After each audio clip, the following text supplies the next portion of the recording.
Hi everyone, welcome back to Life Up Education TV. My name is Natsune, I'm your host, and today in this video I wanted to talk about self-importance and dwelling on fairness in this video. Okay, and when I talk about self-importance, I'm talking about like being humble. Because recently I came across to this a person who graduated from like very well-known, like really smart school, and he likes the conversations and stuff like that, which is great. Like, that's amazing about him. But like, I think it becomes too arrogant when you kind of flash that degree and be like, oh, you're wrong, like I'm right? Like, so I had that very experience. I wanted to like touch on that topic a little bit. Okay, so basically, this conversation, okay, so what happened was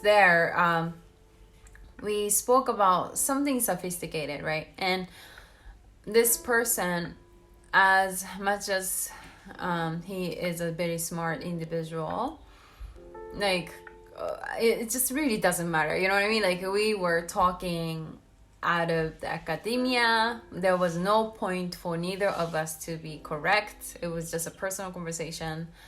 And rather, like, I think it feels better when you just like listen to them and just like let them express what they want to express and be like, oh yeah, that's cool, right? Like, there's like literally there's no point to prove your point, you know what I mean? And then, so in that context, I think that people get really like stuck in this space of like, I need to win this conversation, like I need to like let them lose, and I need to like prove my point, like I'm right? But it really doesn't matter. Like, I think that's not a winning game anyways. Like, when we talk about communication, like effective communication, I think people, I even mentioned this study in my book, but there was a study done on patients who basically had to judge physician, like doctor, the way they treated patients, and they were shown these videos of two physicians interacting with their patients, and then the audience has to decide which doctor is likely to be more accurate. And there was no sound in this video, and the audience basically, examiners basically said, oh, this doctor sounds like more accurate, and without no like factual, like actual facts base. Like, they just because this physician looked nicer to the patient, they were this person was more likable. The audience actually decided that this physician is more trustable.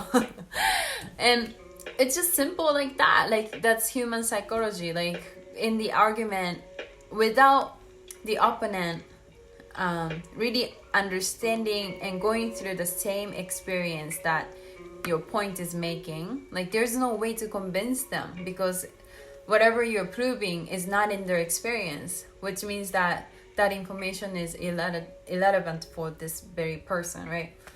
So when I studied communication, I guess I kind of learned that, like, you can never like give them the fact and be like, believe in this, right? Like, they need to see it themselves. And that was one of those moments I thought, like, this person must be really smart. Like, wow, like this person, here it is, like a very smart person with a very smart degree trying to argue with me of what I believe. And I thought, like, why? So, I think there's a point there. And the opinion wise, like, it's just so subjective. Like, you don't have to decide the truth for everyone else. Like, I think it's enough that you can control your own perception, and that's it. Like, you don't have to prove anything. And I think I kind of see it to many people, especially when they have really like high degrees. They tend to have more like higher sense of self-importance. And I get it. Like, I have empathy for it. Maybe the environment made them to be that way a little bit more. But that's what I wanted to talk about a little bit, because that's like legit people skill rather than like academia skill, Okay, the next one. Ego and perfectionism is so subjective. Yes. Yeah. So it's interesting. Like, here's another point that I would make. When you say, like, dwelling on, like, this is right, this is wrong. Like, you can never come to the agreement with everyone, right? Like, the crazy thing to think about it is that even serial killers, like people who do the most wrongdoing someone could possibly commit, like in this existence of humanity, like even serial killers have their fans, which is super crazy to me. Like it just tells me that how true that is, that you can't navigate your point through being right, sticking to your truth or sticking to your correctness, right? Like in the end of the day, no one cares. Like if whatever you're presenting as a story is not in other people's, like, audience's story, they have no way to believe in it. So I think it's kind of like a little bit fucked up. Yeah, so this is why I always come to the conclusion that, well, like whenever someone proves me I'm wrong, like I'm okay with it. And then I'll be like, okay, well, actually I do use two different techniques. One is like, you go your way. I still think I want to examine how my story plays out. So in the end, either you're going to be right or I'm going to be right. So let's just continue, right? So that gives me another kind of story that empowers me rather than discourages me. And then another one I use is kind of like, let's focus on results. Let's focus on production. So I don't care whose idea is used here. If your idea is more useful, let's use that. Like I don't dwell on the correctness of the idea. Okay, the next one. Right, so you really have no idea where, when, and how you touch other people's lives. Right, so this is so true. I think sometimes when you do something out of good intention could even appear a reason for someone to commit something bad, right? Like once again, like you just can't control what other people see because our context of life is so different. Maybe something you thought was good could trigger a bad behavior for someone else, right? So the best you can do is to really do your best and push as much as positive message rather than negative message out the world, and just wish that whatever you push has positive impact, hopefully, to the world. And I think I also believe of like vibration, like energy and vibration stuff.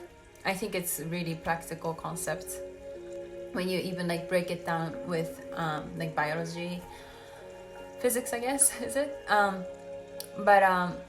I think it just aligns, like whatever you push out should align with the energy outside. So I feel like as long as you try to push positive concepts to the world, like it should do good more than bad.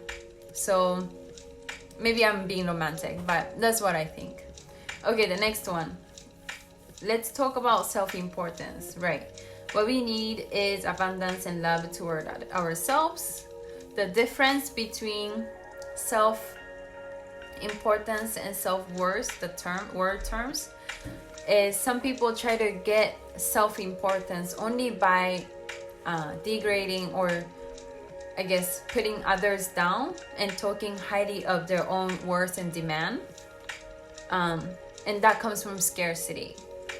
Whereas one who has abundance of love toward themselves, they don't have the need to do it. And I think this is so true. I think we suffer more when we think we're at the scarcity, right? Like when we try to fit into limited spot, that puts us in a mind of scarcity, like hunting mindset, rather like more peaceful mindset. And I think the same thing can be said about self-love, or I guess self-importance, because the ones that try to gain that self-worth or self-love. I wouldn't even say self-love, but self-worth, and then the self-importance by talking down of other people and talking highly of themselves, is because they, in their mind, they think that there's not enough love around. Like there's just only limited amount of love that they need to get. That's why I think that puts them in a position that they have to talk highly of themselves while disgrading or talking down of other people, right? So it's very important that you know that there's enough space for everyone. So don't talk shit about other people. I think instead what you should do is, this is like kind of like a moral line too, because sometimes it's kind of just unfair. Some people, when you're successful, some people try to be successful by your success, like using your name kind of thing. And I think they do that because there's scarcity in it. They're in a scarcity mindset. Like I found this video, someone talking about Jason Capital is a new TikToker who basically became really famous because of the TikTok, and then someone talking shit about Jason. And basically he was trying to gain the fame off of Jason's fame. And it's so unfair thing to do. And I have such an empathy, understanding of why Jason might want to say something bad back. But yeah, like in reality, like I probably wouldn't even say, like, if Jason did say something bad about that person, I probably wouldn't even like bother. Like I feel like, yeah, I get it. So it could be a very tough thing to do. It's kind of unfair when people do that to yourself. But I think the best you can do is just, because good thing is always gonna win in the end. So good thing is you work hard. When you have people who do that to you, you work hard. You don't cheat. You play the fair game. Like you play the actual, like, how do you say? Like you shouldn't cheat like them, right? Like a good thing will always win the end. So you need to believe that. And guys, so thank you very much for watching, you guys, and I will see you guys in the next video.